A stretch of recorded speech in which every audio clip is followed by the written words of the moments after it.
এই বদনাথ আমরা যে মানে গ্যাস সারি পা দিয়ে আর কি এই পাদলে একটা রচনা কদিকে পারিস কিনা। পাকস্থলীতে লুকিয়ে থাকা বায়ু বা বাতাস বিশেষ প্রক্রিয়ায় বায়ুপথে নির্গত হওয়াকে পাদ বলে। পাদ হচ্ছে মানব জাতির অতীব জরুরি একটা পন্থা। পৃথিবীর ইতিহাসে আজ পর্যন্ত কোনো বাপের বেটা বা বেটি নাই যে তাই পা দেনি। পাদ সবাই মারে।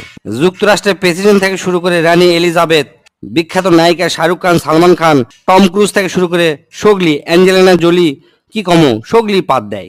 বিশেষজ্ঞদের মতে পাদ চার প্রকার। এক নম্বর হচ্ছে ঠাস পাদ, আর হচ্ছে ফুস পাদ, আর হচ্ছে কুইয়া পাদ, আর হচ্ছে ঝোল পাদ। এক নম্বর ঠাস পাদ হচ্ছে মানুষের আবেগ নিয়ে খেলা করে, ওটা হচ্ছে ঠাস পাদ। এল্লা পাদ সাধারণত হরেক রকমের মন মাতানো সুরের সাথে নিজেদের আগমন ঘটায়। শব্দ দূষণের অভিযোগ পাওয়া গেলেও এই পাদ বেশিরভাগই বিনোদন দেয়।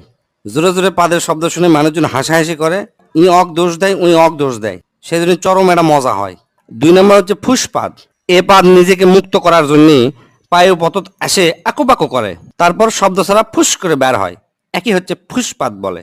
এল্লা পাদের কোনো সাধারণত অস্তিত্ব নাই, গন্ধ সঙ্গে এল্লা হচ্ছে অস্তিত্ব খুঁজে বের করা লাগে। এল্লা পাদও পরিবেশ দূষণ করে থাকে। তিন নম্বর হচ্ছে কুইয়া পাদ। এই পাদের অপর নাম হচ্ছে চোরা পাদ। মেলাক্ষণ সময় পায়খানা আটকে থাকার পর যে পাদ বের হয় ও কি কয় হচ্ছে যে কুইয়া পাদ। হিরোশিমার থেকেও বেশি ভয়ঙ্কর এই পাদ।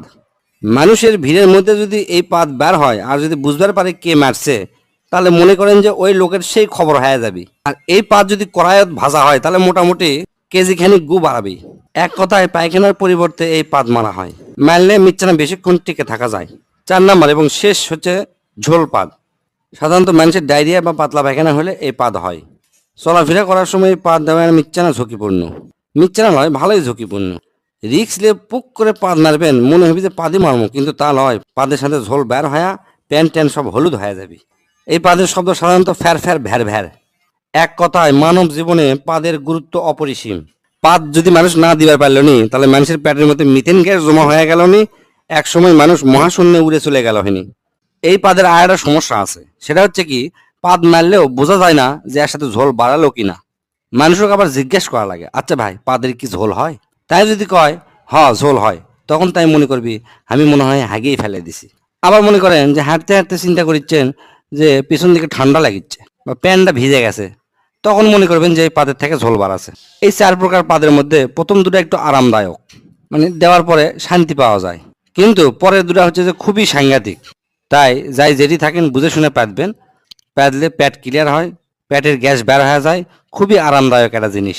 আর চার নাম্বার হচ্ছে ঝোল পাত দেওয়ার আগেই ডাক্তারের সাথে যোগাযোগ করবেন যেন ঝোল পাতটা না বের হয়। স্যার কেঙ্কা হচ্ছে? তুই তো আমাকে চোদ্দ মানে ভালো